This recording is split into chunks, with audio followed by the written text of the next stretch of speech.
Hey everyone, Gil here at Grayman Prepping. On today's episode of Your Prep for Today, I want to talk to you about essential oils.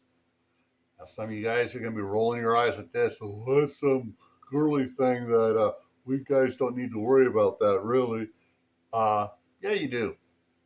Uh, there are a lot of essential oils that are great for around the home, indoors and outdoors, to for the benefit of everything. Indoors. Certain ones will keep certain insects away from the house from coming inside. They'll chase off rodents. There are ones you use outside to keep paper wasps and yellow jackets away. There are a lot of different essential oils.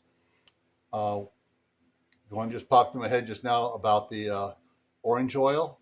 If you got a Christmas tree, you got a cat that likes to climb the Christmas tree to play with the uh, ornaments and stuff. You spritz a little orange oil on the tree.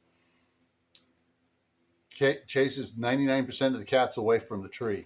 Of course, there are a couple of oddball cats that, ooh, orange, I like orange, I'm weird. But get back on point here. One of the ones we use a lot is peppermint oil. You mix it with lemongrass. It keeps the paper wasp away and other insects. It also acts as a repellent for gnats. You mix it with a little witch hazel, put it on a cotton ball, toss it around. It keeps rodents away. They don't like the smell of it.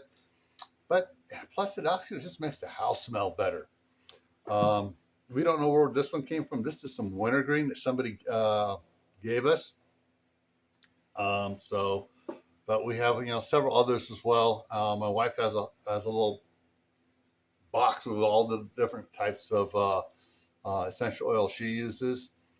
So think about adding some essential oils to your supplies, and consider getting books on how to make essential oils.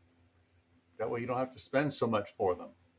All right, so stay happy no matter what life throws at you. Stay safe. Don't go out and do anything foolish. Keep adding to your preps: water, food, medicine, clothing. Learn at least one new skill every month and grow food. What's in the store is not good for you, so you want to grow your own food.